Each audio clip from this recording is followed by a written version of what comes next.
Kemudian izinkan kami untuk memperkenalkan terlebih dahulu. Perkenalkan, nama saya Nurhaylatul Mutmainah dengan akhiran NIM 1070. Saya Safira Novian Dita dengan akhiran NIM 1126. Saya Haura Prasatikyanio dengan akhiran NIM 1151. Saya Diana Febrianti dengan akhiran NIM 1152. Kita lanjutkan untuk pembahasan materinya. Di sini ada yang pertama profil dan evaluasi satu sehat, yang kedua ada tujuan penggunaan sistem, ketiga cara kerja dan interoperabilitas, yang keempat analisis permasalahan, yang kelima perspektif administrasi publik, yang keenam solusi dan rekomendasi, yang ketujuh ada kesimpulan dan referensi. Kita mulai dari yang pertama, yaitu profil dan evaluasi satu sehat. Dalam perjalanan evolusinya, pada satu sehat merupakan transformasi dari aplikasi pandemi menjadi portal kesehatan nasional. Pada tahun 2020 sampai 2022, ini Peduli Lindungi merupakan aplikasi pelacak kontak pandemi COVID-19, menjangkau ratusan juta pengguna dan membangun fondasi basis data kesehatan nasional.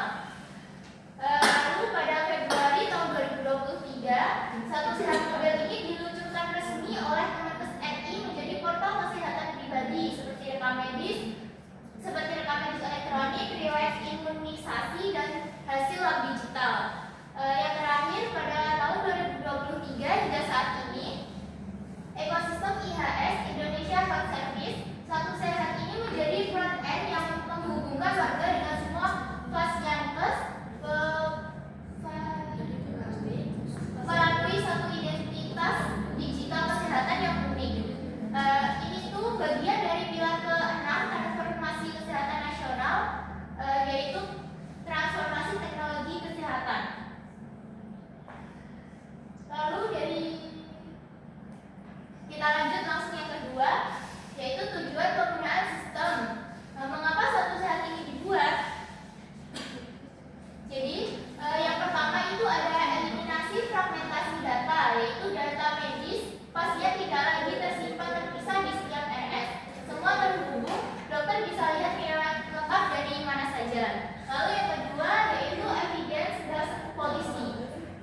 Di sini data terpusat memungkinkan Kemenkes memantau tren kesehatan nasional secara akurat dan real time untuk keputusan agar tepat sasaran. Lalu ada kedaulatan data pribadi.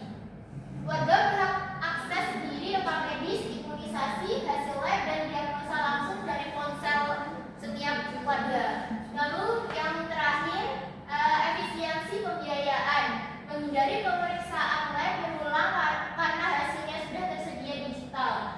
Hal ini tuh dapat menghemat biaya bagi pasien maupun negara. Teori ini didukung oleh Laudon. Hal ini tuh didukung oleh teori Laudon dan Laudon pada tahun 2020 dalam manajemen informasi sistem, manajemen information system, yaitu sistem informasi digunakan untuk meningkatkan efisiensi, efektivitas, dan kualitas pengambilan keputusan organisasi. Lalu selanjutnya ada cara kerja dan juga mekanisme interoperabilitas dari Satu Sehat sendiri. Yang pertama itu ada input data, pasien menerima layanan medis di fasilitas kesehatan, kemudian data dicatat ke dalam sistem informasi rumah sakit atau CIS. Lalu yang kedua ada disinkronasi, data dikirim otomatis via API ke server Indonesia Health Service atau IHS milik Kementerian Kesehatan. Yang ketiga itu divalidasi dan enkripsi, yaitu sistem memverifikasi dan mengenkripsi data untuk menjamin keamanan dan kerahasiaan informasi pasien. Yang keempat yaitu diakses mandiri. Data kesehatan yang telah tersimpan tadi dapat diakses oleh pasien melalui aplikasi Satu Sehat kapan saja. Jadi melalui mekanisme tersebut, Satu Sehat mampu menciptakan interoperabilitas data kesehatan antar fasilitas kesehatan. Namun dalam pelaksanaannya masih terdapat berbagai kendala yang mempengaruhi efektivitas sistem yang akan dibahas pada poin berikutnya.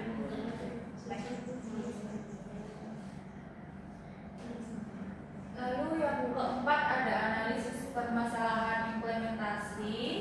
Yang pertama ada kendala teknisnya, yaitu sering error atau pemeriksaan login dan autentikasi. Lalu yang kedua, navigasi kurang intuitif sehingga terasa berada lambat. Yang ketiga, server sering mengalami beban tinggi pada jam sibuk. Lalu yang keempat, data input yang diinput itu sering gagal tersimpan ke server pusat. Lalu ada integrasi datanya. Yang pertama, sinkronisasi data antara lembaga belum sempurna. Lalu yang kedua, data di RS sering tidak sesuai tampilan di aplikasi. Yang ketiga, perbedaan sistem SIM RS tiap stasiun kes itu sulit disatukan. Yang keempat, puskesmas belum siap unggah data secara real time. Selanjutnya ada faktor penyebab dan dampak. Nah, faktor penyebabnya yang pertama itu kesenjangan infrastruktur digital. Daerah 3T itu masih minim jaringan internet yang stabil untuk melakukan sinkronisasi data. Nah, yang kedua, rendahnya literasi digital sumber daya manusia. Nah, ASN dan tenaga kesehatan itu belum mahir untuk melakukan digital seperti input data yang sering salah sehingga menjadikan terlambat. Lalu yang ketiga itu variasi vendor SIM RS.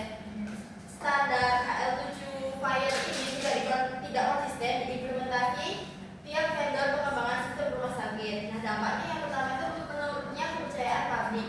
Kegagalan sistem berulang merusak citra profesionalisme pemerintah dalam mengelola layanan digital. Yang kedua, fenomena birokrasi ganda. Pasien terpaksa menjalankan sistem digital dan manual bersamaan sehingga menambah beban pekerjaan. Nah, yang terakhir ini kebijakan tidak tepat sasaran. Data yang tidak tepat menyebabkan pemetaan anggaran dan juga program kesehatan yang kurang akurat. Selanjutnya, perspektif administrasi publik. Nah, yang pertama ini dari segi aspek efektivitas itu keunggulannya mempercepat penanganan medis di Kesposyankes, tetapi masih ada kelemahannya yaitu terhambat kesenjangan digital dan juga teknis. Yang kedua ada aspek efisiensi, yaitu keunggulannya kurangnya pengulangan tes medis tidak perlu, kelemahannya birokrasi ganda akibat sistem yang tidak stabil. Yang ketiga transparansi, keunggulannya kuat ke akses rekam medis sendiri via ponsel. Nah, kelemahannya literasi rendah hambat pemahaman data. Yang keempat ada akuntabilitas, keunggulannya audit jejak digital via sistem operator. Kelemahannya jaminan hukum kebocoran data yang belum kuat. Yang kelima ada keamanan data, keunggulannya enkripsi berlapis dan autentikasi dua faktor. Kelemahannya kekhawatiran publik akibat kebocoran data. Yang terakhir ada kualitas sumber daya manusia, keunggulannya potensi modernisasi budaya kerja aparatur. Kelemahannya resistensi dan literasi digital masih rendah. Baik, untuk selanjutnya yaitu solusi dan rekomendasi yang dapat dilakukan oleh pemerintah. Poin yang pertama yaitu infrastruktur cloud elastis. Jadi pemerintah perlu menggunakan sistem penyimpanan berbasis cloud agar data dapat tersimpan dengan aman dan layanan tetap berjalan dengan baik. Lalu yang kedua, penataan konektivitas 3T. Pemerintah perlu adanya kolaborasi dengan pihak lain, yaitu terutama bagi daerah 3T yang memiliki akses internet yang stabil. Hal ini perlu agar manfaat layanan kesehatan dapat dirasakan oleh seluruh masyarakat. Lalu yang ketiga, harmonisasi regulasi UU PDP.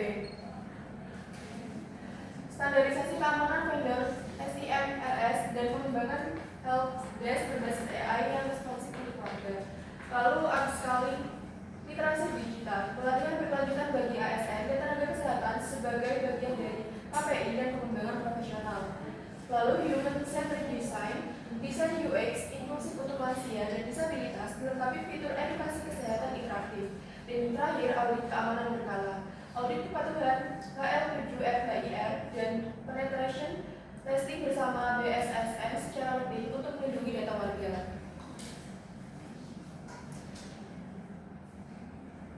Dari diskusi kelompok kami dapat disimpulkan bahwa transformasi peduli lindungi satu sehat membangun ekosistem data kesehatan berbasis pada LH7FHIR untuk mendukung evidence-based policy dan kedaulatan informasi warga.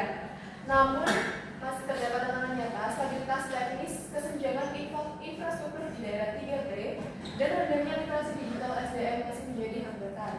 Manfaat platform belum merata. Kunci keberhasilan, kesiapan infrastruktur fisik, regulasi perlindungan data yang kuat, dan kapasitas SDM pelaksana adalah 3 pilar utama transformasi ini.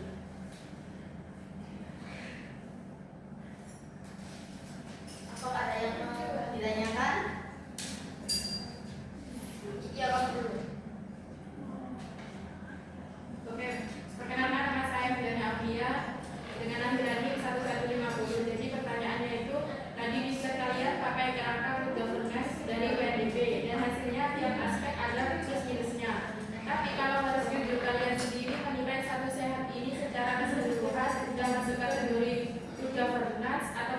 informasi lebih banyak di sini.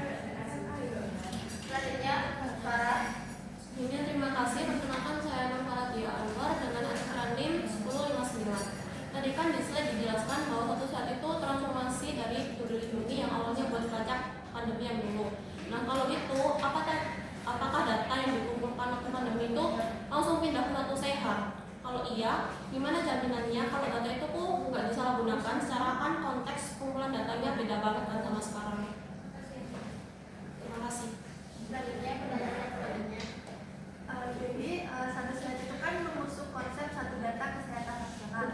Namun Indonesia memiliki kondisi geografis dan kapasitas daerah yang sangat berbeda. Apakah model sentralisasi data seperti ini lebih banyak memberikan manfaat atau justru beresiko menciptakan ketergantungan pada satu sistem pusat? Terima kasih. Sudah tidak ada yang mau bertanya lagi.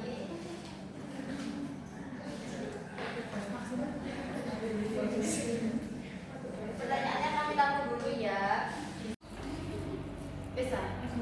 Jadi saya akan menjawab pertanyaannya Firdana Aulia dengan akronim 1150. Nah, kalau kami harus jujur, Satu Sehat ini saat ini masih dalam proses menuju good governance, belum sampai ke sana. Dari 6 aspek yang kami analisis, potensi positifnya memang ada di semua aspek, tapi realita implementasinya masih banyak yang belum terpenuhi. Transparansi meningkat, tapi literasi masyarakat belum merata.